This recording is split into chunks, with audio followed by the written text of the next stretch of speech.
Last month, I had gotten and tried out a relatively new Disney pin subscription, Pin Trading Monthly. I was just planning on getting it as kind of just a one-time box to try out, but I was just really amazed by the quality and value of the pins that I got. And so I thought that I wanted to try it out for just one more month to see if that kind of quality can remain consistent. I once again purchased the Deluxe box, which comes with 10 Disney pins, all authentic, but they may be gently used. And this level box is $25 with shipping. So really in all that comes out to about $2 per pin, which still is a really good value. The only thing is that I've seen a number of other people get these boxes now, and it seems to be kind of inconsistent. I've seen other people who, like myself, got quite a number of open edition pins in their box. However, I have seen other people who ordered the same level, and they have gotten some more of the mainly cheaper booster or mystery style pins, which I still think is a good value for the amount of money you're paying. What I'm really curious about is how does the quality of this subscription hold up month to month. So I again purchased the box myself, no contact with the company. So I'm excited and anxious to see if the level and quality of pins hold up and how it does compare to some of the other boxes that people have received. Alright, so I have my Pin Trading Monthly box here. You can find them at pintradingmonthly.com.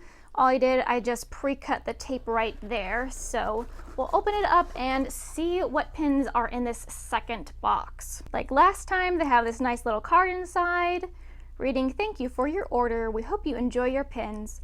All of our boxes are different. Pins are hand-selected, inspected, packed, and shipped. Enjoy our monthly giveaway by posting a picture of your pins and box." And you can find them on all of their social channels here. But again, we have the pins all nicely packaged in the tissue paper, which I prefer to the kind of cray paper confetti that are in some other boxes. Alrighty.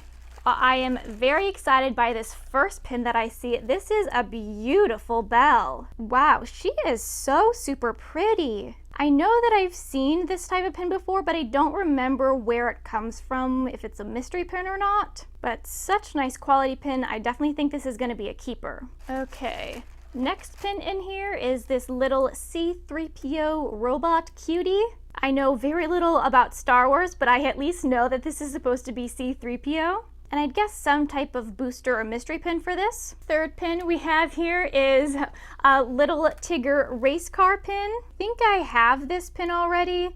I had opened up as part of my 12 Days of Pinsmas series one of these racer mystery pin packs, which in my opinion are kind of like the ugliest and weirdest Disney pins, which makes me realize that I should have included and talked about these pins in the Disney Pin Tag 2.0 because I still have these pins because I'm using them as park traders and I think they are really weird.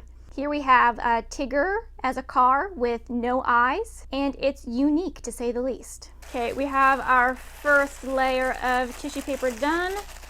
Going to the next one. All right, this pin here, it's a cute little Elsa emoji blowing a snowflake kiss. I actually really like this pin.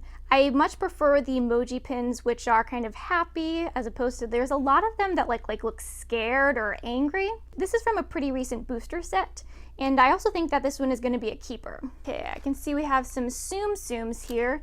So this one I'm guessing is a Lady and the Tramp Tsum Tsum. Nice little mystery pin there. And then this other Tsum Tsum that we have, it's gotta be something from Star Wars, right? It's certainly an interesting design, but I have no idea what in the world this is. So please let me know what this is supposed to be. We have 6 pins down. This pin here is an interesting little, kind of a little bit scary looking baby Cheshire cat in a little blankie. I know they sell in the parks physical plushies that look like these kind of baby characters wrapped up in blankets, and I think this one comes from a booster set. Then in here we have a Hulk Marvel Avengers pin. I think this is another booster set pin. I don't really care about Marvel or the Avengers, so this one will be a trader. Looks like we have another Marvel and Avengers pin. I think this is from the kind of cutie kawaii mystery set. I'm guessing this is supposed to be Hawkeye. That looks kind of like a bow and arrow, but I am no Marvel expert to be sure. And then finally, let's see if we can end on a high note. And no, this is kind of a low note, because this is also one of the other car weird looking mystery pins that I have. I also got this one when I opened up that mystery pack, and this is Sorcerer Mickey as a weird looking racer car. So yeah, this one as well will be another duplicate Park Trader. So these pins are much more the level and style that I was expecting in this box. And I think it's good that I did try this out for another month, because the value and the quality of the pins from the first month to this month is definitely very different. I kind of knew that there was no way that the type of pins that I received last month was sustainable. It was all definitely way over the value of what I paid for.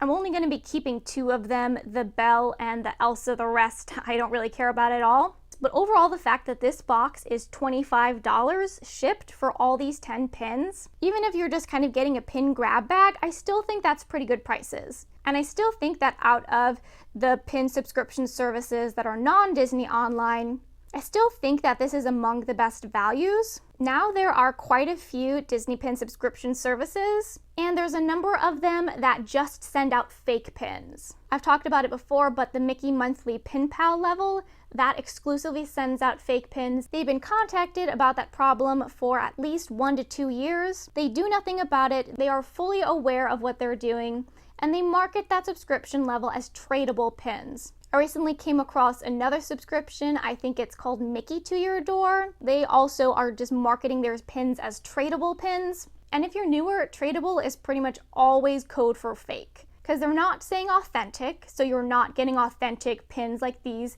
These pins at least are all fully real. So there are a number of pin subscription services that basically are kind of just scamming the inexperienced pin trader. So it's really frustrating that some companies are just sending out counterfeit merchandise, but all these pins are authentic and still at a good price. Now, a lot of people say Disney pin subscription services are not worth it for the value, since you can just buy pins for cheaper on Facebook or sometimes on eBay. I still think that this level for the 10 pins for $25 shipped is a good deal, and I think part of the fun of the subscription services is that it is a mystery. There are other people who do offer comparably cheap grab bags, so it all depends on what you're looking for. But considering that the Disney Park Pack is officially reopening this month, and should be shipping the very end of May, beginning of June, I do think I'm going to keep the Disney Park Pack as my only Disney pin subscription service, since that really is the one that only has the full true value if you're looking to get good trading pins. I still think this is a very fun monthly surprise at a good cost, but these pins that I received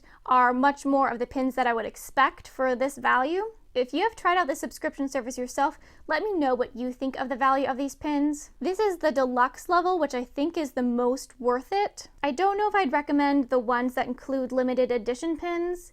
They seem to be very hit or miss. In the 3-pin limited edition box, I've seen some people get really cool pins, and I've seen people get pins that really aren't worth much.